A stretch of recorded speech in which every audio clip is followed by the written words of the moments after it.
ገንዘብ ልንወደው ምንችለው ነገር ነው። ለዛ ነው መጽሐፍ ቅዱስ ደጋግሞ ገንዘብን ሲያነሳ መውደድ ጋር ነው የሚያነሳው። ገንዘብን መውደድ የክፋት ስር ነው ብሎ ነው የሚያነሳው። ልትወደው ትችላለህ ማለት ነው። የክፋት ስርነቱ ከመውደድ ጋር የተገናኘ ነው።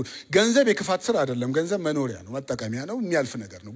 መውደድ ጋር ከደረሰ ግን የክፋት ስር ነው። ገንዘብን ልንወደው ምንችለው ነገር ነው። ሽማግሌ በቤተ ክርስቲያን ሲመረጥ ክራይቴሪያ ሲያስቀምጥልን ጳውሎስ አንደኛ ጢሞቴዎስ 3 ላይ ምንድን ነው ያለው? ገንዘብን የማይወድ ይሁን። ለምን? የሚወድ ሊሆን ይችላል ማለት ነው። ጌታ የሚሆነው እነዚህ ነገሮች ሲመጡ ነው። ልንወደው ከቻልን ወደ መውደድ ደረጃ ካሳደግነው ጌታ እየሆነ ይመጣል። አትውደዱ ጌታችሁ አይሁን የሚለው ልባችን ላይ የሆነ ተንደንሲ ስላለ ነው። ገንዘብን የመውደድ ጌታ የማድረግ የመከተል የሆነ ተንደንሲ የሰው ልብ ላይ አለ። ገንዘብ ጌታ ሲሆን ልንወደው ምንችለው ነገር ብቻ ሳይሆን ልንታመንበት ምንችለውም ነገር ይሆናል። ጌታ ሲሆን እንታመንበታለን፣ ሳናቅ እንደገፍበታለን፣ ተስፋ እናደርገዋለን፣ አለኝ የምንለው ነገር ይሆናል። አንደኛ ዮሐንስ ምዕራፍ 2 ላይ ይህንን ዓለም መውደድ ምን አይነት ነው ብሎ ነው የሚያስቀምጠው? ስለ ገንዘብ መመካት። አለኝ ብለህ የምትመካበት ነገር ሲሆን ጌታ ሆኗል ማለት ነው። ገንዘብ አለኝ ስለዚህ ምንም አልሆንም፣ ገንዘብ አለኝ ይሄን እናደርጋለሁ፣ ገንዘብ አለኝ አቅዳለሁ ብለህ ስትነሳ የምትመካበት ነገር ሲሆን ይሄን ዓለም መውደድ ብሎ ገንዘብ ጋር መመካት ጋር ነው የሚያመጣው። ጌታ ሲሆን ትመካበታለህ፣ ከሌሎች እንደበለጥክ ታስብበታለህ። እኛ የጌታ ከሆነን ገንዘባችንም የጌታ ነው።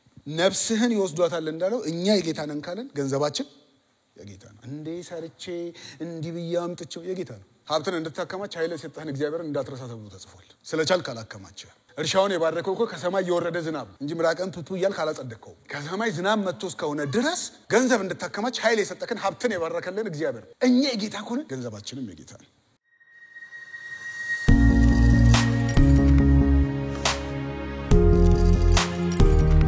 ዛሬ ደግሞ ባደራ የተቀበልነው ባላደራ የሆንበት ከጊዜ ቀጥሎ ሁለተኛውን እናነሳለን።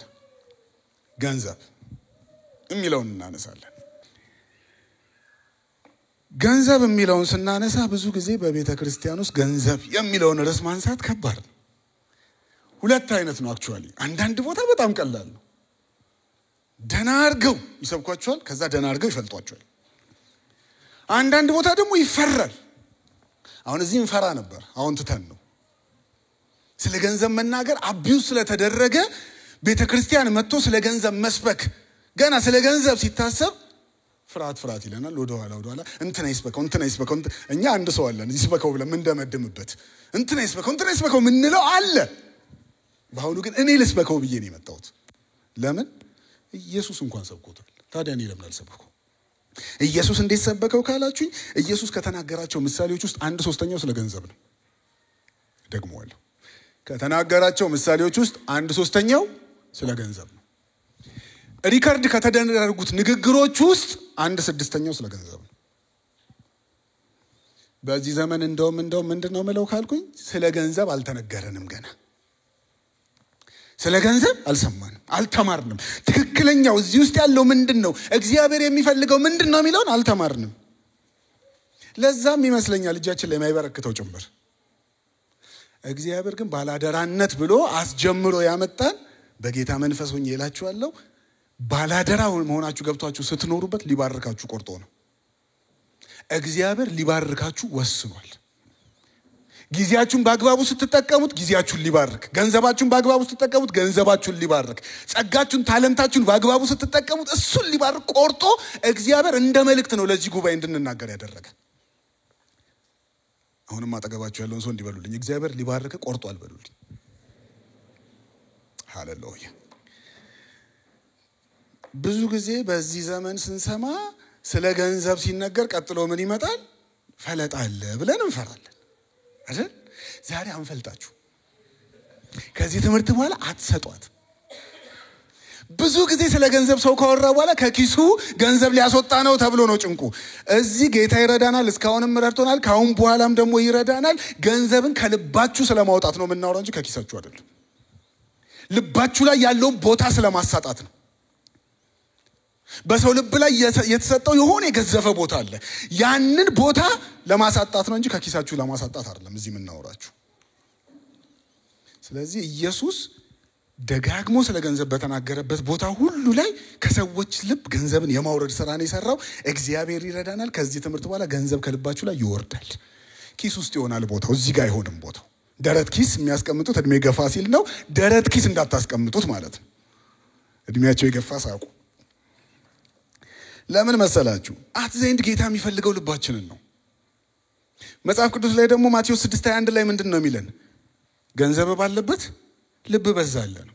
ስለዚህ ገንዘብ እያለ ሲያወራቸው ልባቸውን ፍለጋ ነው። እኛም አሁን እዚህ ጋር ገንዘብ ገንዘብ ገንዘብ እያልኩኝ ደጋግሜ ስናገር ልክ እንደ ጌታ ልባችሁን ፍለጋ ነው እንጂ ገንዘባችሁን ፍለጋ አይደለም። የልብ ሪአሬንጅመንት ነው እንጂ ምን ሰራው ቀጥሎ ይሄን ያህል ስጡ እንዲሆናል የሚል ይሹል እናወራ አይደለም። እንመጣበታለን።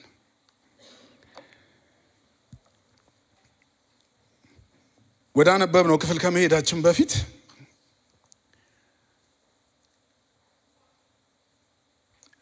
ገንዘብ የሰው ልብ ላይ ምን ያህል ቦታ እንዳለው ጥቂት እናውራ። ኢየሱስ ለምን ያን ያህል ተናገረ የሚለው የሚገባን እዛ ጋር ስለሆነ ማለት ነው። ብዙዎቻችሁ አይታችሁታል ብዬ አስባለሁ።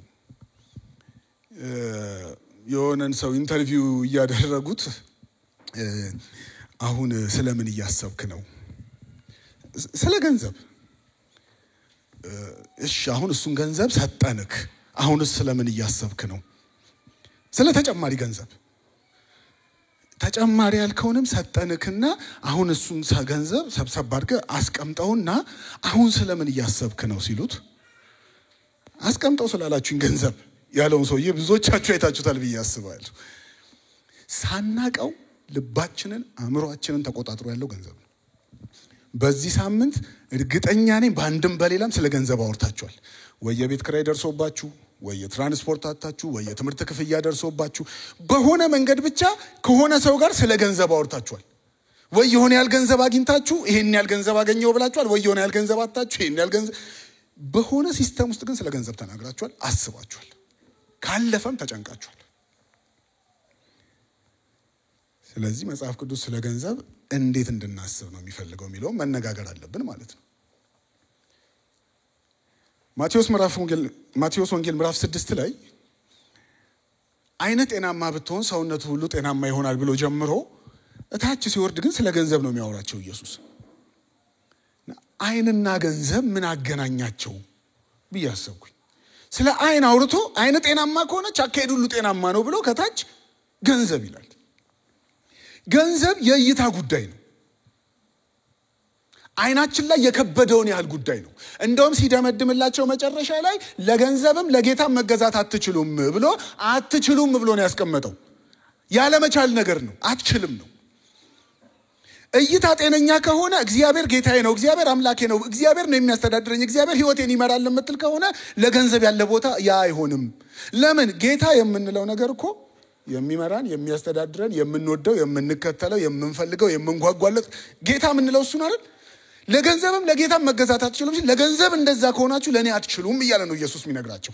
ያ ደግሞ ከእይታችሁ ጋር ይገናኛል። ስለ ገንዘብ ያላችሁ ምልከታ ጤነኛ ከሆነ ልክ እንደዛው ደግሞ ስለ ጌታም ያላችሁ ምልከታ ጤነኛ ከሆነ ጌታችሁን ትለያላችሁ ማለት ነው። እግዚአብሔር ጌታዬ ነው፣ ኢየሱስ ጌታዬ ነው፣ አምላክ አለኝ እያለ አምላክ ላይ መደገፍ ትቶ ገንዘብ ላይ የሚደገፍ ከሆነ ጌታ ለይቷል ማለት ነው። ኑሮ ይለያል። ስለዚህ አይነ ጤነኛ ከሆነች ሲል አመለካከት ጋር እንመጣለን ማለት ነው። ሄዶ መጨረሻ ላይ እንደዛ ነው ያላቸው። ኢየሱስ ካስተማራቸው ውስጥ ጳውሎስ ካስተማራቸው ውስጥ የሆነ ያህል ጥቅሶችን መዘዝ እያደረኩኝ ላውራላችሁ። ገንዘብ ጌታ ሲሆን ወይም በአጠቃላይ ጌታ ብለን የምንከተለው ነገር ሲሆን ገንዘብ ልንወደው የምንችለው ነገር ነው። ባይዘው ደግሞ አለ አይዟችሁ፣ ገንዘብ ልንወደው የምንችለው ነገር ነው። ለዛ ነው መጽሐፍ ቅዱስ ደጋግሞ ገንዘብን ሲያነሳ መውደድ ጋር ነው የሚያነሳው። ገንዘብን መውደድ የክፋት ስር ነው ብሎ ነው የሚያነሳው። ልትወደው ትችላለህ ማለት ነው። የክፋት ስርነቱ ከመውደድ ጋር የተገናኘ ነው። ገንዘብ የክፋት ስር አይደለም። ገንዘብ መኖሪያ ነው፣ መጠቀሚያ ነው፣ የሚያልፍ ነገር ነው። መውደድ ጋር ከደረሰ ግን የክፋት ስር ነው። ገንዘብን ልንወደው የምንችለው ነገር ነው። ሽማግሌ በቤተ ክርስቲያን ሲመረጥ ክራይቴሪያ ሲያስቀምጥልን ጳውሎስ አንደኛ ጢሞቴዎስ 3 ላይ ምንድን ነው ያለው? ገንዘብን የማይወድ ይሁን። ለምን? የሚወድ ሊሆን ይችላል ማለት ነው። ጌታም የሆነው እነዚህ ነገሮች ሲመጡ ነው። ልንወደው ከቻለን ወደ መውደድ ደረጃ ካሳደግነው ጌታ እየሆነ ይመጣል። አንደኛ ጢሞቴዎስ ምዕራፍ 6 ቅድም ያልኳችሁ ገንዘብን መውደድ የክፋት ሁሉ ስር ነው ብሎ ያስቀመጠው የቅድም ያነበብኩላችሁን ክፍል በማቴዎስ ላይ ደግሞ ሲያወራላቸው ምንድን ያላቸው ልክ ይሄንን ሲል ሰምተው ይልና ገንዘብን የሚወዱ ፈሪሳውያን ሳቁበት ይላል። ከዚህ ትምህርት በኋላ ይወደዳል ማለት ነው። አትውደዱ ጌታችሁ አይሁን የሚለው ልባችን ላይ የሆነ ተንደንሲ ስላለ ነው። ገንዘብን የመውደድ ጌታ የማድረግ የመከተል የሆነ ተንደንሲ የሰው ልብ ላይ አለ። ለዛ ነው ከልባችን ስለማውረድ ነው ዛሬ ማውራችሁ ያልኳችሁ። ያ ደግሞ ፈልገ ነው እስኪ ገንዘብን ላግዝፈው፣ ገንዘብን ቦታ ልስጠው፣ እዚህ ጋር ላምጣው ብለን ሳይሆን አለው የሆነ ሰወርዋራ መንገድ አለው። ያንም መንገድ ከመታ ነው ገንዘብ ቦታውን ይይዛል። ገንዘብ ጌታ ሲሆን ልንወደው የምንችለው ነገር ብቻ ሳይሆን ልንታመንበት የምንችለውም ነገር ይሆናል። ጌታ ሲሆን እንታመንበታለን፣ ሳናቀው እንደገፍበታለን፣ ተስፋ እናደርገዋለን፣ አለኝ የምንለው ነገር ይሆናል። አንደኛ ዮሐንስ ምዕራፍ 2 ላይ ይሄንን ዓለም መውደድ ምን አይነት ነው ብሎ ነው የሚያስቀምጠው? ስለ ገንዘብ መመካት። አለኝ ብለህ የምትመካበት ነገር ሲሆን ጌታ ሆኗል ማለት ነው። ገንዘብ አለኝ ስለዚህ ምንም አልሆንም፣ ገንዘብ አለኝ ይሄን አደርጋለሁ፣ ገንዘብ አለኝ አቅዳለሁ ብለህ ስትነሳ የምትመካበት ነገር ሲሆን ይሄን ዓለም መውደድ ብሎ ገንዘብ ጋር መመካት ጋር ነው የሚያመጣው።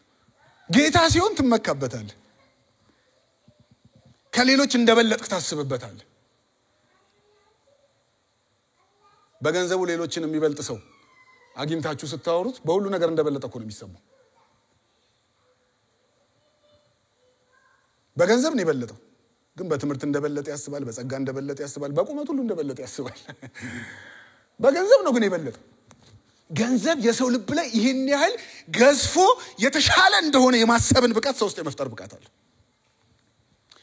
ምሳሌ መጽሐፍና ገንዘብ በሚል ወደፊት ብዙ እንማራለን። እንዳልኳችሁ ቋንቋ ስለ ገንዘብ እናወራለን። ጌታ ፈቶናል። ግን ስናወራ ምሳሌ መጽሐፍ ላይ እንደዛ የሚል ቦታ አለ። ባለጠጋ ማን አለብኝነት አለበት የሚል ጥቅስ አለ። ባይዘው እናንተ ፈልጋችሁ አግኝቱ። ባለጠጋ ማን አለብኝነት አለበት። የሚመካበት ጌታዬ ብሎ የያዘው ነገር ስለሆነ ይታመንበታል፣ ያስመካዋል። በገንዘብ ለሚታመኑ ግን ወደ እግዚአብሔር መግባት በመንግስት መግባት እንዴት ጭንቅ ነው አለ ኢየሱስ። ምን ለሚያደርጉ ለሚታመኑ። ልትታመንበት ትችላለህ ማለት ነው። እስከምን ድረስ? መንግስተ ሰማይ በዚህ በኩል እገባበታለሁ ብለህ ማለት እኮ ነው። በገንዘብ በኩል እገባበታለሁ ብለህ ልትታመንበት ሁሉ ትችላለህ። ስለዚህ ለገንዘብና ለጌታ መገዛት አትችሉም የሚለው ቃል ደስ ይለኛል። በቃ አትችልም፣ አትሞክር ነው እኮ። አትችልም። አይ ሞክሬ እኔ እችላለሁ ለገንዘብም ለጌታ አትችልም። ጌታ አትችልም ካለ አትችልም። ኢየሱስ ጌታ ነው።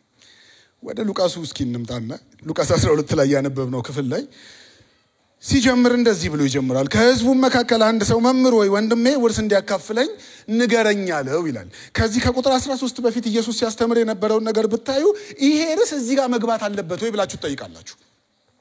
ከዚህ በፊት ኢየሱስ እያስተማረ የነበራቸውን ነገሮች ከዚህ ከሉቃሱ ይልቅ ማቴዎስ በደንብ ዘግቦታል። ማቴዎስ ምዕራፍ 6 7 8 ላይ ምን በመባል የሚታወቀው ስብከት ነው ያለው? የተራራው ስብከት። የተራራውን ስብከት እያስተማረ እያለ ነው መሃል ላይ መጥቶ ወንድሜ ውርስ እንዲያካፍለኝ ንገረው እስኪ አለው። የሰው ልብ ላይ የዚህ ሰውዬ ልብ ላይ ገንዘብ ምን ያህል እንደገዘፈ የምታውቁት ኢየሱስ ከዚህ በፊት ስለ ገንዘብ አይደለም እያስተማረ የነበረው። ከዚህ በፊት እያወራ የነበራቸው ነገሮች በሙሉ ስጋን የሚገድሉ ነፍስን ግን ማጥፋት የማይችሉ እያለ ሌላ ርዕስ እያወራ መሃል ላይ መጥቶ ኢየሱስ አንድ ነገር እባክህ ዳኘን፣ ምን ወንድሜ ውርስ አላካፍልም ማለት። ምናልባት እንግዲህ አባት ሞቶ ከወንድሙ ጋር ክርክር ላይ ናቸው። የውርስ ክፍፍል ደረጃ ላይ ደርሰዋል። ከዛ ወንድሙ የሆነ ያህሉ ገንዘብ የኔ ነው ብሎ ወስዶ አልሰጥም ብሎታል። እንዳይጣላው እንዳይመታው እንግዲህ ፈርቶ ይሆናል ጌታ ገምቶ ዳኘኝ፣ ምን ውርስ አላካፍልም ማለት ወይ ከሚገባ በላይ ወሰደ። ያነሳበት ቦታ ትክክል አይደለም ሲጀምር። ከዛም ግን መጥቶ ኢየሱስ ጋር ዳኝነት ነው የፈለገው። ምን እኩል ተካፈሉ አንዴ ወንድም አይደል የሰጠው እንዲልለት ነው የፈለገው። ኢየሱስ ግን አንጥሮዛ ሰውዬ ልብ ውስጥ ያየው ነገር ምንድነው? ቀጥሎ ያለውን ነው። አንተ ሰው በእናንተ ላይ ፈራጅ ወይ ዳኛ ያደረገኝ ማን ነው? አንዳንድ ኢየሱስ ጌዳችሁ እንደዚህ ብትሉ እንደነ መልስ ታገኛላችሁ። ባይዘው ይላችኋል ኢየሱስ። በጣም በቅንነት እንዲዳኝላችሁ ፈልጋችሁ ነው በእናንተ ቤት። ልባችሁን ሲያዩ ግን ያ አይደለም። ዳኘኝ ስትሉት በእናንተ ላይ ፈራጅ ማን አደረገኝ? ወንድም አይደል ተውለት እንደማለትም ጭምር ነው ባይዘው ይላል ኢየሱስ። ተውለት ይላል። ከዛ ቀጥሎ ግን ያለበትን ምክንያት ይነግረዋል። በእናንተ ላይ ፈራጅ ያደረገኝ ማን ነው? ደግሞም የሰው ህይወቱ በሀብቱ ብዛት የተመሰረተ ስላልሆነ ተጠንቀቁ። ይሄ ሰውዬ የመጣበትን አመጣጥ ኢየሱስ ሲያየው ከወንድሙ ጋር ውርስ ተካፍሎ የህይወት ስታተሱን ቀይሮ ከፍ ብሎ ሌላ እርምጃ ሊራመድ ነው። ህይወቱን ከወንድሙ በሚካፈለው ገንዘብ ሊተረጉም ነው ይሄ ሰውዬ። ስለዚህ ኢየሱስ ልቡን አየና የሰው እኮ ህይወቱ በሀብቱ ብዛት አይደለም፣ በገንዘቡ ብዛት እኮ አይደለም፣ ህይወት የሚባለውን ስታስብ እንዴት ገንዘብ ታስባለህ ብሎ ራሱን መልሶ ይነግረዋል። ከዛ ቀጥሎ አንድ ነገር ይነግረዋል። የሰው ህይወቱ በገንዘቡ ብዛት ስላልሆነ ተጠንቀቅ ይለውና ከስግብግብነት ሁሉ ራሳችሁን ጠብቁ። ኢየሱስ ይሄን ሰውዬ ፊት ለፊት ምን እያለው ነው? አንተ ስግብግብ ከወንድም ጋር በገንዘብ ትጣላለህ? ከወንድሜ የተሻለ ገንዘብ ልትይዝ ትጣላለህ? ወንድሜ ከኔ የተሻለ ገንዘብ ወሰደ ብለህ ትጣላለህ? ይሄ ስግብግብነት ነው ይለዋል። ባላደራነት፣ ገንዘብ፣ ርዕስ፣ ቅንፍ ከስግብግብነት ተጣበቁ። ከስግብግብነት ተጣበቁ። ስግብግብነት ሳምንት ኢሲሻ ስለ ሞኝ ሲነግረን እንደነበረው ሞኝ እንደሆነ አያውቅም አያምንም አይደል? ስግብግብም እንደዛ ነው። ስግብግብ እንደሆነ አያውቅምም አያምንምም። ይሄ ሰውዬ የዚህ ምሳሌ ነው። ስግብግብ እንደሆነ አስቦ አይደለም፣ ይገባኛል ጋር ነው ያለው። ፍርድ ጥየቃ ላይ ነው በሱ ቤት። በኢየሱስ አይነ ሲታይ ግን ትክክለኛ መነጽር አድርጎ ሲያየው ግን ኢየሱስ ይሄ ሰውዬ ስግብግብ ነው። የወንድሙን ገንዘብ ወስዶ ሊታይ የፈለገው መታየት አለ። እንዳልኳችሁ ነው። እናንተ በጣም እግዚአብሔር የረዳችሁ ናችሁ። ግን ነገ ላይ ሊመጣ የሚችል ፈተና ስላለ አጠገባችሁ ያለውን ሰው ምከሩት። ከስግብግብነት ተጠንቀቅ በሉት። ተጠንቀቅ። ጥንቃቄ የሚያስፈልገው ጉዞ ነው ለካ። ገንዘብ የሚባለው ጋር አብሮ ሲጓዝ ለካ ሰው ጥንቃቄ ያስፈልገዋል።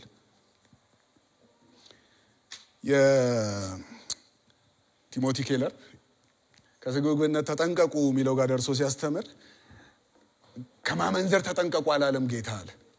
ምክንያቱም ስታመነዝር ታውቀዋለህ። ወይ የሰው ሚስት ነሽ እንዴ አትልም። እንደዚህ ነው ምሳሌውን ሁሉ የሰጠው። ገንዘብ ጋር ሲመጣ ግን ስግብግብነትን አታውቀውም ማለት እየተስገበገብክ እንደሆነ አታውቀውም። ስለዚህ ከጀምሩ አካሄድ ላይ ጥንቃቄ ያስፈልጋል። የሆነ ሰዓት ላይ ወይ ስግብግቦንኩ እንደ ጋር አትደርስም። ሳታውቀው ነው እየሸረሸረ አከማሽተው ዋው በቃ ብለህ ተረጋግተህ የምታገኘው ራስህ። ተጠንቀቁ። ከስግብግብነት ተጠንቀቁ።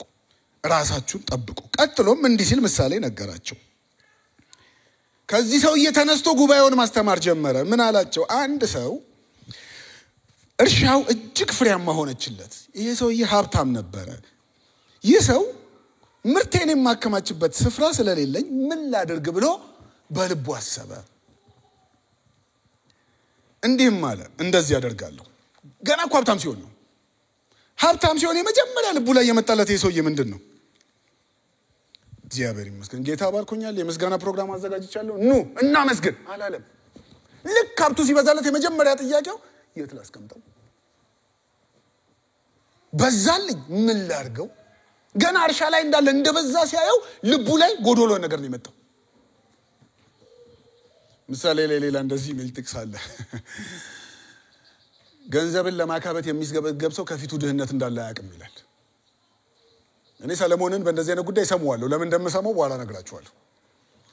ልክ ሀብት ሲሞላለት እግዚአብሔር ይመስገን እንደማለት ጎዶሎ ነገር ታየው። ምን? ጎተራው ጠባብ ነው። ሀብት ሲሞላለት የጎተራ ጥበት ነው የታየው። ገንዘብ ሲመጣ ክፍተት አሳየው። ያልነበረ ክፍተት እኮ ነው። ከዛ በፊት ያልነበረ ነገር ታየው። ልክ ሲያገኝ ምርቴን ማስቀምጥበት ጎተራ እንደውም አፈርስና ሰፋ አድርጌ ሌላ ቀልሳለሁ ማለት ጀመረ። አካሄዱን የስግብግብነትን ጎዳና እያሳያቸው ነው። ይሄን ብቻ አይደለም ሰውየው ያደረገው። የሰውየውን ንግግሮች ላንብብላችሁ። ምርቴን የማከማችበት ምንን በሉት እስኪ አብራችሁኝ። እስኪ ምርቴን በሉ። ምርቴን ሰውየው መጀመሪያ ሲጀምር የኔ ብሎ ነው የጀመረው። ምርቱ የማን ነው? የሰውየው። የኔነት አለ፣ ባላደራነት አይደለም ሰውየው ጋር የታየው። ምርቴን የማከማችበት። ቀጥሎስ እንዲህ አደርጋለሁ እንደውም ብሎ ሲናገር ምንድነው ያለው? ያሉኝን ጎተራዎች አፈርስና፣ አሁንም ጎተራዎች አሉት ይሄ ሰውዬ። ጎተራዎቹ አደራ እንደሆኑ አያውቅም። ምርቱ የሱ ነው፣ ጎተራው የሱ ነው። ጎተራዎችን አፈርስና ሌሎች ሰፋ ያሉ ጎተራዎች ሰላለሁ፣ በዚያም ምርቴንና ንብረቴን ብሎ ይደግመዋል። አሁንም ንብረት አለው ይሄ ሰውዬ። እንደ አደራ ተቀብዬ ማስተዳድረው ነው ብሎ አያስብም።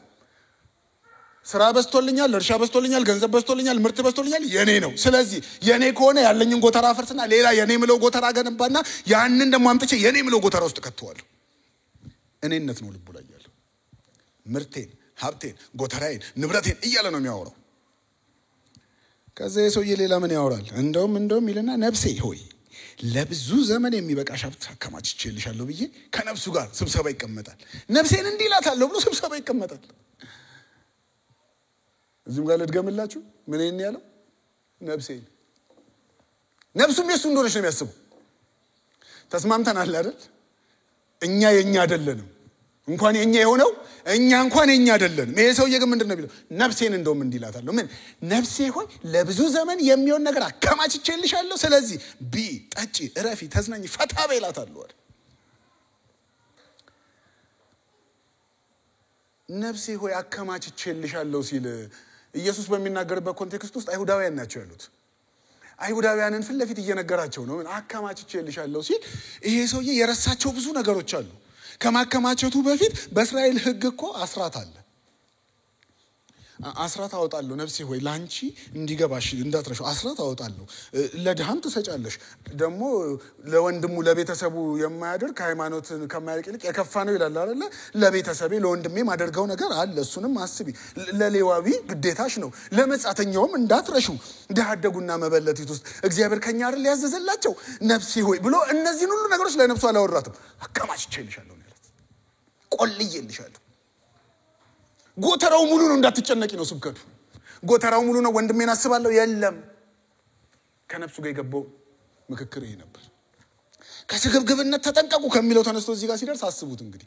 አከማችቼልሻለሁ የሚለውን ስብከት አስቀምጥና ገንዘብ ሲመጣ፣ ሀብት ሲመጣ፣ ምርት ሲበዛ፣ እግዚአብሔር ሲባርክ እጅ ላይ በአደራ መልክ አምጥቶ ሲያስቀምጠው አከማችቼልሻለሁ እንዳትል ተጠንቀቅ። አከማችቼልሻለሁ የስግብግብነት ምሳሌ ነው ይሏል። ንግግር ውስጥ አይታችሁ ከሆነ ጌታ ቦታ የለውም። እንደው በትንሹ እንኳን በእስራኤል ሕግ አስራት አወጣለሁ ብሎ ጌታ ቦታ የለውም። በሌላው እንኳን ጌታ ቢፈቅድና ብንኖር ይሄንን ሀብቴን ለዚህ ያህል ጊዜ እጠቀምበታለሁ፣ ስለዚህ ጎተራዬን አሰፋለሁ የሚል ንግግርም አታገኙም። እገነባለሁ የሚል ቆራጥነት በቃ በራሱ አቅም እንደሚችለው አድርጎ ሲያወራ ነው የምታገኙት። ጌታ ቢፈቅድ የለም። ገንዘብ አእምሮን ሲደፍን እንደዚህ ነው። ጌታ ቢፈቅድ አትልም። አለኝ እችላለሁ አርጓለሁ ትላለህ። ኧረ ችግር የለም ጎተራ ሰራለሁ ትላለህ። ጌታ ቢፈቅድና ብንኖር ጸልይበት አደርጓለሁ የምትለው ነገር ይጠፋል። ከስግብግብነት ተጠንቀቁ የሚላቸው ለዚህ ነው። ከዛስ ለብዙ ዘመን የሚሆን አከማችቼልሻለሁ። ንግግር ውስጥ ምን አለ ሰውየው? ጊዜ ገዝቼልሻለሁ በገንዘቤ፣ ነገን ገዝቼልሻለሁ። ነገ ያንቺ ነው እንድጭ ብለሽ እንዳሰጊ። ለምን? በገንዘቤ ለብዙ ዘመን መኖር እንደምትቻስዩ ማድረግ ያለውልሽ እያለ በገንዘብ ጊዜን መግዛት ቢቻል ኖሮ ያው እየታገሉ ነው የሞት መድኃኒት እንሰራለን ብለው አይደርሱበትም። አትልፉ። በገንዘብ ጊዜን መግዛት አይቻልም። ይሄ ሰውዬ ግን በገንዘብ ነገን እንደገዛ ነው የሚያስበው። ነገ መኖር እንደሚችል ነገር ግጠኛ ነኝ የኔ ነው ምንም ነገር አይነካኝም ብሎ ነገን የገዛ ሰው ነው። ነፍሴ ሆይ ረፊ። ባከማቸው ነገር እረፍት ሊገኝ ማለት ነው። በሰበሰበው ነገር እረፍት ሊገኝ ተጠንቀቁ የሚላቸው ለዚህ ነው። ይሄ ሰውዬ ገንዘብ ጌታው ነው፣ ሀብቱ ጌታው ነው። እረፍት የሚያገኘው በገንዘቡ እንደሆነ ነው የሚያውቀው። መጨረሻ ላይ ሲደመድምላት ለነፍሱ ምንድነው ያላት? ቢ ጠጪ፣ ደስ ይበልሽ በገንዘብ። ህይወትን የተረጎመው በገንዘብ አንፃር ስለሆነ በቃ ደስታ ገንዘብ ጋር ያለው፣ መብላት ገንዘብ ጋር ያለው፣ መጠጣት ገንዘብ ጋር ያለው። እንዴት የህይወት ግብ ገንዘብ ይሆናል? ቢጠጭ ደስ ይበልሽ ብሎ ከነፍሱ ጋር የሚያወራው ንግግር በሙሉ ሁሉ ነገር በእጅ ውስጥ ነው። ለምን? ገንዘብ እኮ ነው ያለው ሰውዬው። ገንዘብ ስለያዘው ሁሉ እንዲያዘን ያሰበው። ያ ገንዘብ ባደራ የተሰጠው እንደሆነ እንኳን ገንዘቡ ነፍሱ ባደራ የተሰጠችው እንደሆነ ረስቷል ይሄ ሰውዬ። ወዲያው እግዚአብሔር ግን ይልና እንዲህ ይላል፣ አንተ ሞኝ። ሞኝ እንደሆነ አያውቅም። ሳምንት በሰማ ነው። አንተ ሞኝ። አንተ ናባል ነው የሚለው። ከናባል ሰራተኞች በጣም የሚመቸኝ አንድ ሰው አለ። አቢጊያ ጋር መጥቶ መልእክቱን ያደረሳት ሰውዬ፣ ጌታችን ዳዊት ባልሽን ናባልን እንዲባርኩ መልእክተኞች ልኮ ነበር ብሎ ነው የሚያደርስለት። ገንዘብ ሊጠይቁት በግ ሊጠይቁት አይደለም ያለው እንዲባርኩ ብሎ ነው የላከላትና ምን ገብቶት ነው የሰውዬ ይላል። ለዳዊት በማድረግ ውስጥ የሆነ በረከት ገብቶት ይሆናል። እንዲባርኩ ልኮ ነበር ብሎ ባሌ ሰነፍ እንደሆነ አቃለው አለች ቶሎ ብላ እሷ ባሌ ሰነፍ እንደሆነ አቃለው ባካ አትግደለው አለችው። ያንን ስም አምጥቶ ነው አንተ ሞኝ አንተ ናባል ብሎ ነው ያስቀመጠለት። እዛ ጋር የተገኘ ሞኝነት አንተም ጋር ተገኘብክ። ቀጥሎ ምን አለው? ነፍስህን በዚህ ሌሊት ካንተ ሊወስዱ ገንዘቡን ያሳሰበክ የቆለልከው አፍርሰ መሰራው ጎታ ነፍስህን በዚህ ሌሊት መጥተው ይወስዷታል። ያከማቸው ለማን ይሆናል ይሏል። ያከማቸው ለማን ይሆናል? ለማታቋረለት ተው የምትሄደው። ከዛ ሲደመድመው ኢየሱስ የዚህን ሁሉ ምሳሌ ሲደመድመው ለራሱ ሀብት የሚያከማች ዳሩ ግን በእግዚአብሔር ዘንድ ሀብታም ያልሆነ ሰው መጨረሻው ይሄ ነው። በዚያች ሌሊት ነፍሱን ወሰዷት። አሁን ቅድም ያልኳችሁ ሰለሞንን የምሰማበት ምክንያት ጋር ልሰዳችሁ። ይሄንን ሰውዬ ሰለሞን የሚወክለውም ይመስለኛል። ሰለሞን እስከዛሬ በምድር ላይ ከኖሩ ሰዎች ሁሉ ሀብታም ነው። እስከዛሬ በምድር የሚኖሩ ሰዎችን ስናያቸው በወርቅ ሳህን እየበላ ያለ አላገኘንም። ሰለሞን በወርቅ ሳህን ነበር የሚበላው። በወርቅ ሹካ በወርቅ ማንኪያ ነበር የሚጠቀመው። ብር በግዛት ውስጥ ቦታ አልነበረውም። ምክንያቱም ብር ዋጋ አልነበረውም ይላል አንደኛ ነገሥት 10 ላይ። ከወርቅ ቀጥሎ ብር ነው አይደል ብዙ ጊዜ የሚጠራው። ብር ቦታ የለውም፣ እንደ ተራ ነገር ነው የሚቆጠረው። ሀብቱ ምን ያህል አለ የሚለውን ሂዱና እናንተ አንደኛ ነገሥት 10 ላይ ሄዳችሁ አንብቡት። የሰለሞን ሀብት ግራ ነው የሚገባችሁ። በተቀመጠበት ሰገነት በቀኝና በግራ 6 አንበሳ በዚህ ጋር 6 አንበሳ በዚህ ጋር ይሄድ ነበር ይላል። ቤት ውስጥ ዙ ነበር። የተለያዩ ነገስታት ሲመጡ ሰለሞን ጋር የሚያመጡለት በጣም ያስቀኛል። ዝንጀሮ ያመጡለት ነበር፣ ፒኮክ ያመጡለት ነበር። የተርሴስ መርከቦች በመጡ ቁጥር የተለያየ እንስሳ ይዘውለት ይመጡ ነበር ይላል። ስለዚህ ግቢ ውስጥ ዙ ያለው ሰው ነው። ግድግዳው በወርቅ የተለበጠ ሰው ነው። ለጋሻ ጃግሬዎቹ የሰጣቸው የጦርና ጋሻ ከወርቅ የተሰራ ነበር። ሰለሞን የሰራውን የወርቅ ጋሻ እንደውም ትተውት የሚል ከሆነ ነገስታት በኋላ ታገኙታላችሁ። የወርቅ ጋሻ ነበር የሚጠቀሙት እሱን ለመከላከል። የሀብቱ ጥግ ሌላ ሌቭል ላይ የደረሰ ሰው ነው።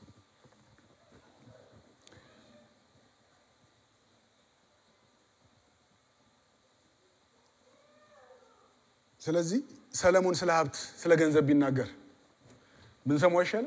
ያቋላ ከማንም በላይ ገንዘብን ያቋል። ከማንም በላይ ገንዘብ ኖሮት ያውቃል። ስለዚህ በዛ ገንዘብ እንዴት እንኑርበት የሚለውን ሰለሞን ቢነግረን አይሻል? ይሄ ሰውዬ እዚህ ጋር ልክ መጨረሻ ላይ የሰበሰብከው ለማን ይሆናል እንዳለው ሰለሞን መክብብ ምዕራፍ 2 ቁጥር 18 እና 19 ላይ አንድ ነገር ይነግረናል። ከፀሐይ በታች የደከምኩበትን ነገር ሁሉ ጠላሁት ይለናል። ጠላሁት። ለምን ጠላሁ? ከኋላዬ ለሚመጣው የግድ ተውለታለሁ። ለማን ይሆናል ብሎ ታረል ጌታ ቅድም የሰበሰብከው ለማን ይሆናል? ከኋላዬ ለሚመጣው የግድ ተውለታለሁ። እርሱ ጠቢብ ወይ ሞኝ እንደሆነ ማን ያውቃል? የምተውለት ሰውዬ። ስለዚህ ጠላሁታል። ለሞኝ ጥየው ነው አልፈው ጠላሁት። ከፀሐይ በታች ድካሜን ችሎታዬን ባፈሰስኩበት ስራ ሁሉ ላይ ጠቢብ ይሁን ሞኝ እንደሆነ ማላውቀው ሰውዬ ባለቤት ይሆንበታል። ይሄ ደግሞ ከንቱ ነው። ገንዘብ ሰለሞን ሄዶ ካየው ነገር የነገረንን እናነበዋለን። መክብብ ምዕራፍ 5 ከቁጥር 8 እስከ 20 አነበዋለሁ። እናንተ በደንብ ስሙኝ። መክብብ ምዕራፍ 5 ከቁጥር 8 እስከ 20 በሀገር ውስጥ ድሃ ተጨቁኖ ፍትህ ተጓድሎ መብት ተረግጦ ብታይ እንደነዚህ ባሉ ነገሮች አትደነቅ። ምክንያቱም አንዱ አለቃ የበላዩ ይመለከቷል፣ በእነዚህ በሁለቱ ላይ ደግሞ ሌላ ከፍ ያለ አለቃ አለ። ከምድር የሚገኘውም ትርፍ ለሁሉም ነው፣ ንጉሱ ደግሞ ራሱ የሚጠቀመው ከእርሻ ነው ይልና ገንዘብ የሚወድ ገንዘብ አይበቃውም ይለናል። ገንዘብ ያለው ገንዘብ አይበቃውም አይልም። ገንዘብ የሚፈልግ ገንዘብ አይበቃውም አይልም። ገንዘብ የሚወድ ገንዘብ አይበቃውም። ብልጽግናን የሚወድ በትርፉ አይረካም፣ ይህም ከንቱ ነው። ሀብት በበዛ ቁጥር ተጠቃሚው ይበዛል።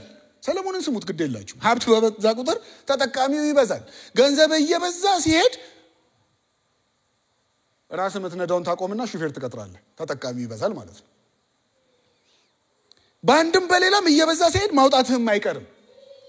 ስለዚህ ቀድመን እንድናስብበት ይነግረናል። በአይኑ ብቻ ከማየት በቀር ታዲያ ለባለቤቱ ምን ጠቀመው ይለናል። የበዛውን ነገር እኮ የተከማቸውን ነገር ታየዋለህ እንጂ እኮ በየደቂቃው እየሄድክ እኮ ምንም አታርገው። ተከማችቶ ማየት ነው ትርፍክ።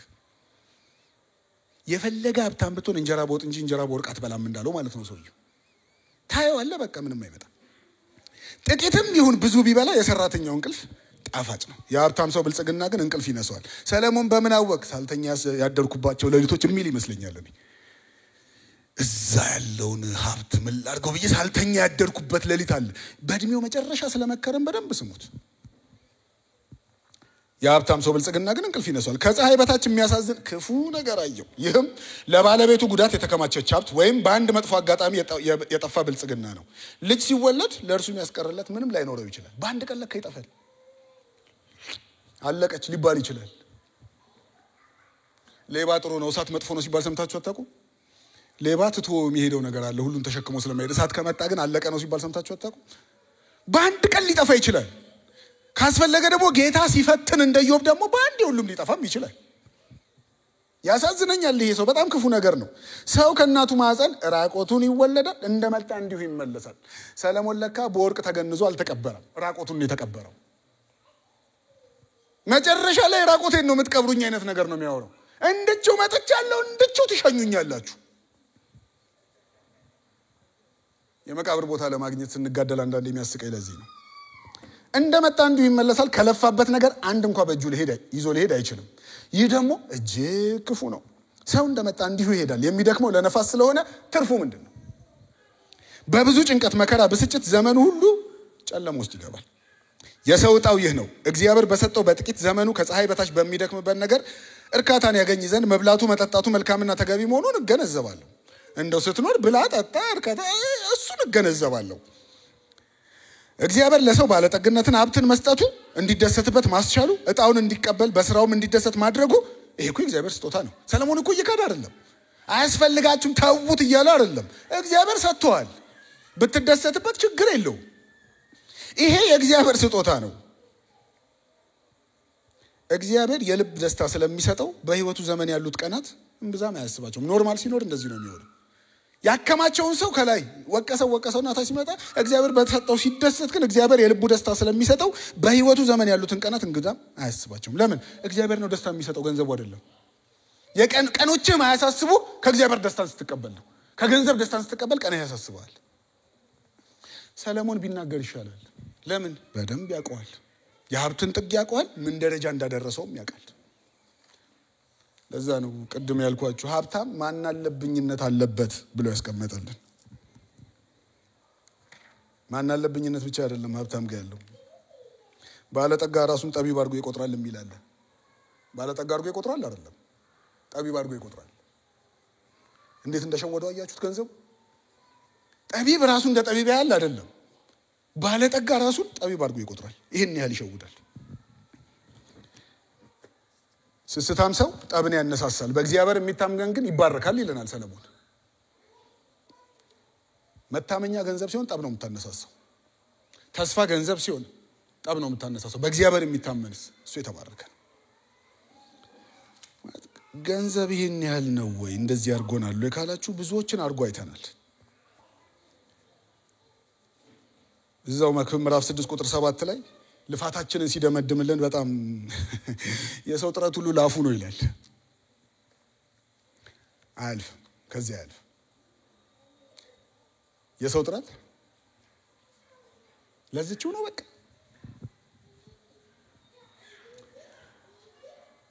ኤርምያስ 17 ቁጥር 11 ላይ ሀብትን በግፍ የሚያከማች ሰው ያልፈለፈለችውን ጫጩት እንደምታቀፍ ቆቅ ነው፣ በእድሜው አጋማሽ ትቶት ይሄዳል ይላል። ሀብት ስለሚያከማች ብቻ ሳይሆን ደግሞ በግፍ ስለሚያከማቸውም ሰው ይነግረናል። እንደፈለገ የሚያከማቸው ግፍ እየሰራ ለሰው ሳይጨነቅ የሰው አውራጣት ላይ እየቆመ የሚያከማቸው ሰውዬ በእድሜው አጋማሽ ትቶት ይሄዳል። እግዚአብሔር እውነተኛ ዳኛ ነው። እነዚህ ቃሎች ባይዘው እውነተኛ ናቸው። ይህ የእግዚአብሔር ቃል ነው። አሁን እያወራሁላችሁ ያለሁት ነገር የእግዚአብሔር ቃል ነው። መዝሙር 49 ቁጥር 12 ላይ ሰው በሀብቱ እንደተከበረ አይዘልቅም ይላል። ማለት ለምንድን ነው ደጋግሞ የሚነግረን እግዚአብሔር? በጣም ደጋግሞ ይነግረናል። እዛው ምዕራፍ 49 ቁጥር 20 ላይ ደግሞ ሰው በሀብቱ ብዛት የሚጠፋ እንስሳ መሰለ ይለናል። ተጠንቀቁ ሲለን እዛ ደረጃ ላይ እንዳንደርስ ነው። እንስሳ የሆነው ደረጃ ላይ እንዳንደርስ መዝነን ጉዟችንን እንድንቅ።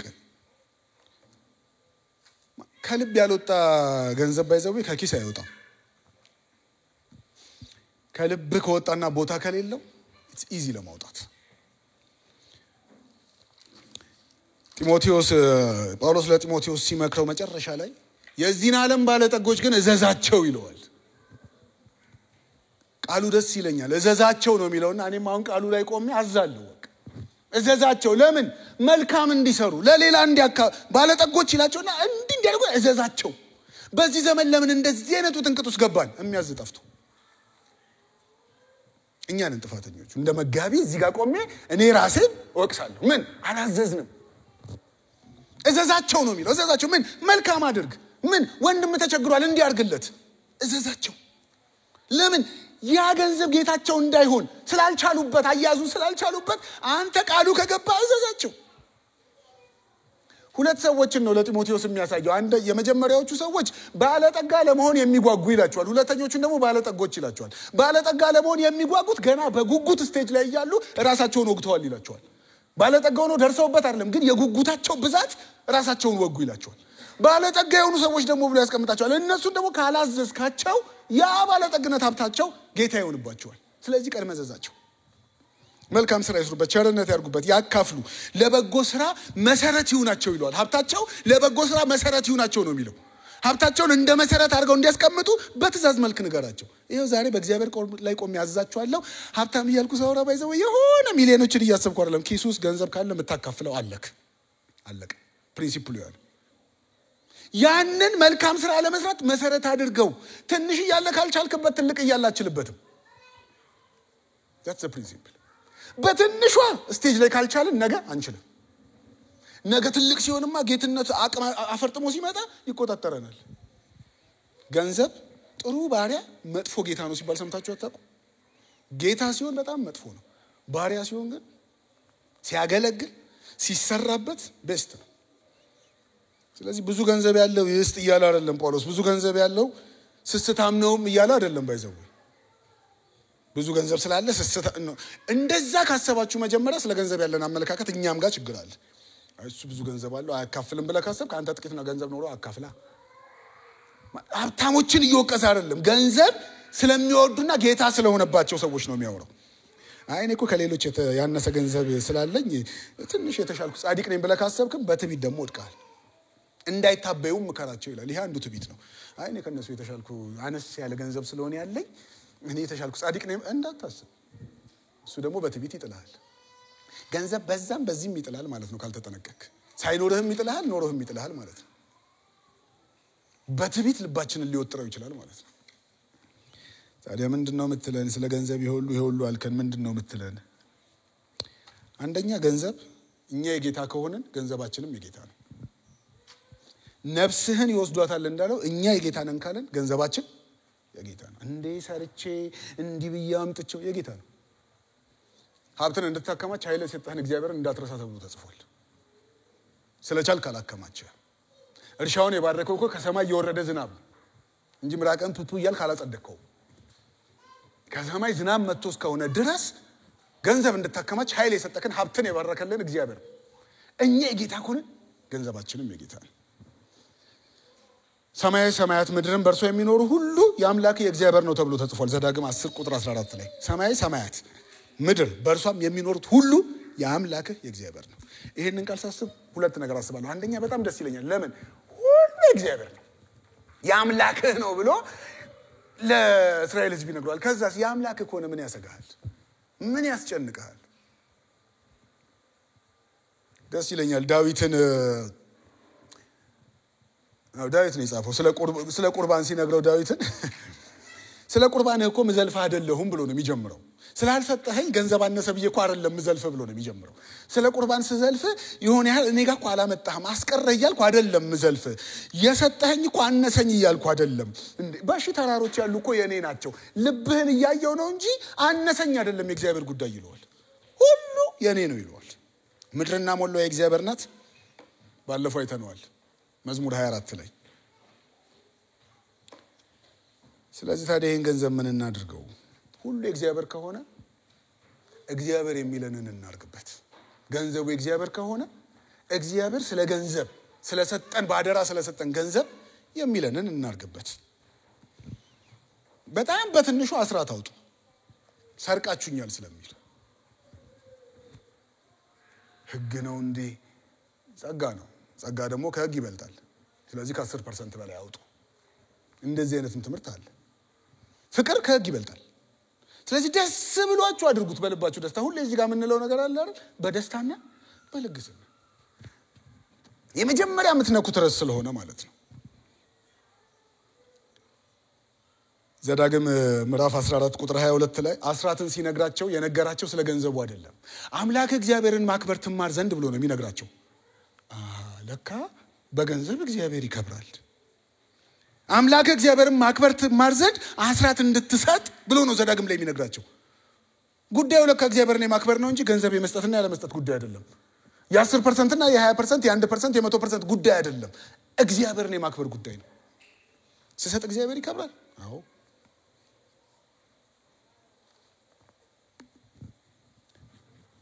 እግዚአብሔር በልባችን ላይ የሚያስቀምጣቸው ነገሮች አሉ እንድናደርግ። ባይዘዌ ሰጥ የሚል ከሆነ እግዚአብሔር ነው። ሰው ከራሱ በጎነት ተነስቶ አይሰጥም። ሰው በጣም አስቸጋሪ ፍጥረት ነው። የመጀመሪያ ሕፃን እያለ ሰው የሚማረው ነገር ምንድነው? የኔ ነው እንጂ የሚማረው የእንትና ነው ላካፍል አይማርም። ማካፈል እንዴት በትግል እንደምናስተምር የወለዳችሁ ታውቁታላችሁ። ኧረ ሼር አድርግ እያለን እንዴት በትግል እንደምናስተምር የኔ ነው መጀመሪያ የሚማረው ሰው። ስለዚህ ያቺ ማንነት ታድግና ስጥ ሲመጣ የኔ ነው እኛ ጋር ትግል ነው። ስጥ የሚል ነገር ልብ ላይ ለእንትና አካፍለው እንትና ወንድምህን አይተኸዋል እንደዚህ ቦታ ላይ እንዲሆናል የሚል ነገር ልብ ላይ ገዝፎ ይህን ያህል ባደርግ የሚል ነገር ከመጣ ወዲያው አድርገው። ከጌታ ዘንድ ካልሆነ እንደዚህ አይነት ሐሳብ አይመጣልህም። ለምን? ሰዎች በጣም ካንጋሮዎች ስለሆነ እጃችን ለመዘርጋት ስለሚያስቸግረው። ስጥ የሚል ነገር ልብ ላይ ከመጣ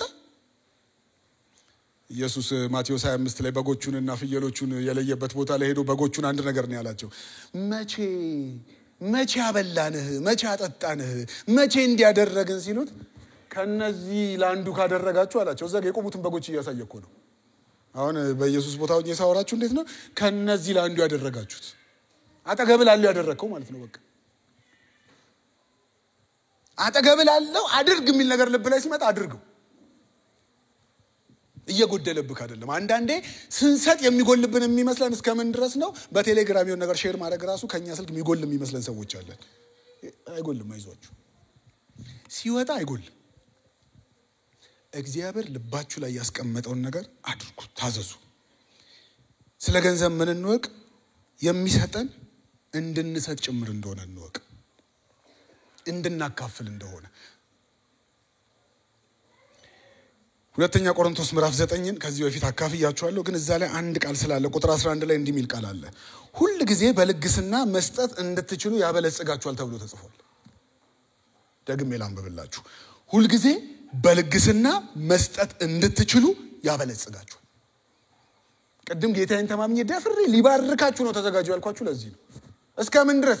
እንድትሰጥ ባለጸጋ ያደርግሃል። አይ ጌታ እንድታከማች አይደለም፣ እንድትሰጥ ባለጠጋ ያደርግሃል። ሁለተኛ ቆሮንቶስ 9:11 ላይ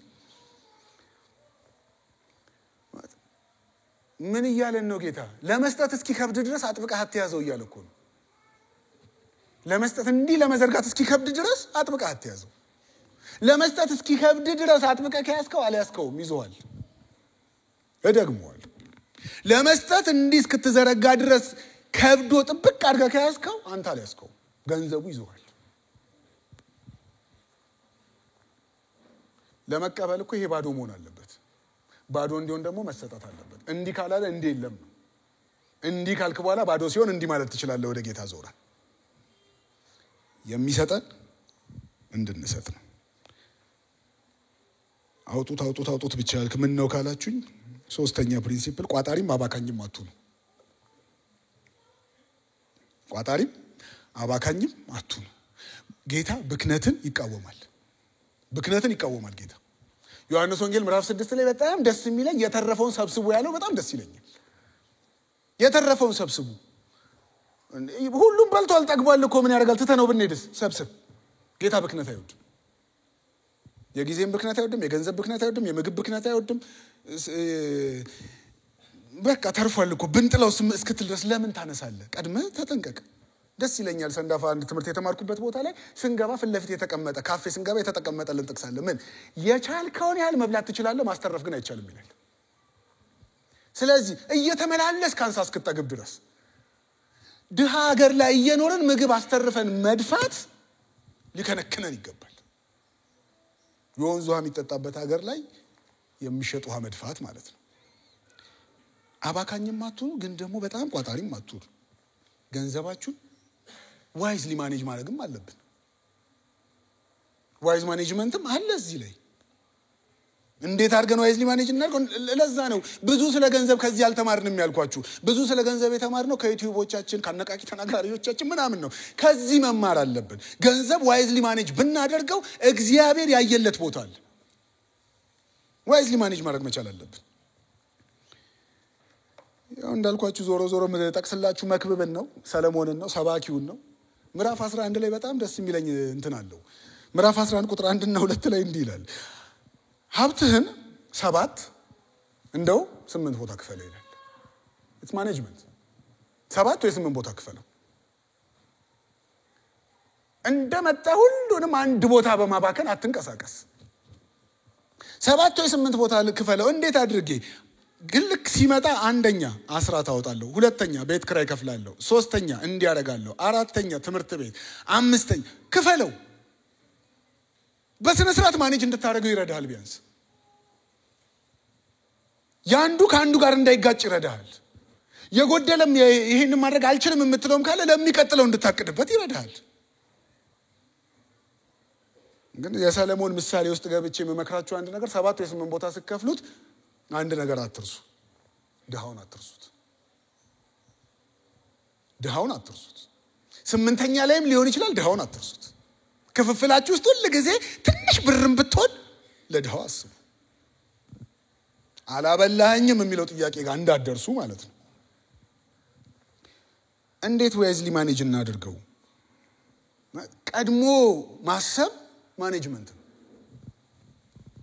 ይሄን ደግሞ ጳውሎስ ይመክረናል። በአንደኛ ቆሮንቶስ ምዕራፍ 16 ላይ ደህና አድርጎ ይመክረናል። በኢየሩሳሌም የተቸገሩ ሰዎች አሉ። በኢየሩሳሌም የተቸገሩትን ሰዎች ለመርዳት በእናንተ በኩል ሳልፍ ገንዘብ ሰብስቤ ኢየሩሳሌም ልሄድ አስቤያለሁ። ስመጣ ግን ያኔ እንድታዋጡ ስለማልፈልግ ሁላችሁም በሳምንቱ በፊተኛው ቀን እንደቀናው መጠን ገንዘብ ያስቀምጡላችኋል። ቀድማችሁ አስቀምጡ። ለምን? ስመጣ ሰብሰብ ያለ ገንዘብ አግኝቼ ይዤ እሄዳለሁ። የሆነ ነገር ሲመጣ ድንገት መታችሁ የምታደርጉት ድንገት እንዳይሆንባችሁ ቀድማችሁ ትንሽ ትንሽ እያደረጋችሁ አስቀምጡት ይላል። አከማችሁት አይደለም። የሆነ እቅድ ያለው ሴቪንግ ግን ትክክለኛ መንገድ ነው ማለት ነው። የታቀደበት ሴቪንግ ይሆን ልክ ነው ማለት ነው። ዋይዝሊ ማኔጅ ማድረግ እንደዛ ነው። ያቀዳችሁበት ነገር ካለ ለዚህ ነገር በዚህ ጊዜ ታረጉታላችሁ እኮ እናንተ። ግን እንደው ከመጽሐፉ እየተነሳ እናውራ ብዬ እንጂ እዚህ ውስጥ ያላችሁ ሁላችሁ ቁብተኞች ናችሁ ብዬ አስባለሁ። ለሆነ እቅድ ትከማቻላችሁ። ዋይዝሊ አድርጉት። አስባችሁበት አድርጉት። አንዳንዴ በየቀኑ የምንጠጣው ማኪያቶ ብንቀንስ ብዬ አስብና አንድ ሰው ማስተማር እንደምንችል ሳስብ እወቀሳለሁ በራሴ። አንድ ሰው ለካ ማስተማር እችላለሁ ማኪያቶ ቢቀርብኝ ብዬ አስባለሁ። ሳይቀርባችሁ ማድረግ የምትችሉ ከሆነ ጎሄድ። ቀርቶባችሁ ብታደርጉት ግን ተጠቃሚው እናንተ ናችሁ። ታዲያ ለምን በመስጠት አንታወቅም? ለምን በማካፈል አንታወቅም? ስታካፍል እጅ ሲዘረጋ የኔ አንተ ነው ብለህ ስታደርገው የግቢ ያለ ሎከርሽ ሎከር ኪስሽ ኪሴ የምንላት ሙድ ነበረች አይደለ? ልክ እንደዛ በቃ ኪሴ ነው ኪስሽ ኪሴ ነው እንደዛ ስትንቀሳቀስ ጌታ ማን እንደሆነ ያኔ ነው የሚታየው። ጌታ ገንዘብ ካይሆነ አልወጣም ይልሃል፣ አልዘረጋም እምቢ ይልሃል። ጌታ ከሆነ ግን ጨምር ይልሃል። እንደው መጎናጸፊያን ወሰደብን መደረቢያን ጨምርለት ይልሃል። ጌታ ሲሆን እንደዚህ ነው እንጂ ታክሲ ላይ በ5 ብር አትጣላም ማለት ነው። የሚያኖረኝ ጌታ ነው ካልክ በመስጠትክ እናውቃለን። የሰጠኝ ጌታ ነው ካልክ ጌታን ስታንጸባርቅ እናየዋለን። ይሄ ሁሉ ለምን አልከን ካላችሁ ከልብ ላይ ይውረድ። ከልብ ላይ ወርዶ ኪስ ላይ ይቀመጥ። ልብ ይዘዘው። ልብ ሲያዘው ደግሞ ጌታ ማን እንደሆነ ይታወቃል። ለምን? ጌታን የሰጣችሁ እንዴ ለፍቼ ነው ምናምን እያላችሁ የምትከራከሩኝ ካላችሁ በደንብ እንተዋወቃለን። ለፍታችሁ አይደለም፣ ጌታ ባርኮላችሁ ነው። ይሁሉ ያወራ ነው ገንዘብን ከልባችሁ ለማውረድ ነው። አዳም መጀመሪያ የወደቀው ጌታ ላይ ማለት ትቶ ጌታ ሊሆን ሲሞክር እንደሆነ እንዳትረሱት። የውድቀት መጀመሪያ የመጣው አደራውን ትቶ የኔ ነው የሚል ሐሳብ ውስጥ መግባት ሲጀምር ነው። አሁንም የምንወድቀው የኔ ነው ማለት ስንጀምር ነው።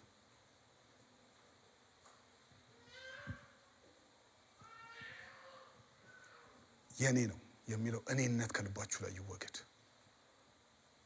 ከስግብግብነት ራሳችሁን ጠብቁ፣ ተጠንቀቁ። ድንገት መጥቶ ነው የሚያገኛችሁ፣ ተጠንቀቁ። ጉዟችሁን ገንዘብን ያለ መውደድ አድርጉት። ዕብራውያን 13:5 ላይ እንዳላቸው አካሄዳችሁ ገንዘብን ያለ መውደድ ይሁን። ከዛስ ቢ ኮንቴንትድ፣ እርኩ፣ ባላችሁ እርኩ። በትንሹ ያረካ በብዙ አይረካ። ጥቂት ባለችው ያልተደሰተ ብዙ ቢመጣለት አይደሰት። ለምን? የደስታው ምክንያት ከገንዘቡ ጋር ይገናኝበታል። በጥቂቱ ባለችው ከጌታው ጋር የሚደሰት ብዙም ሲኖረው ከጌታው ጋር ነው የሚደሰት። ጌታ ሊያበዛላችሁ ስለወደደ ነው ቀድሞ ይሄን እያስጠነቀቃችሁ ያለው። ሊባርካችሁ ስለወደደ ቢ ኮንቴንትድ፣ እርካታ ይኑራችሁ። ባላችሁ የምትደሰቱ። ቅድም ያልኳችሁ አለ አይደል? ስመጣ እንዳይሆን እንዳለው ያኔ ሲመጣ እንዳይሆንባችሁ። ኔክስት ይር እንዲያርግ ያለው ብላችሁ እንደምታቅዱት ማለት ነው። እኛ የጌታ ከሆነ ገንዘባችን የጌታ ነው። የጌታን ደግሞ ጌታ እንደሚለን አድርገን እናስተዳድር። ጌታችን በመጣ ጊዜ እየተጋን እንገኝ፣ ተኝተን እንዳንገኝ፣ ደክመን እንዳንገኝ።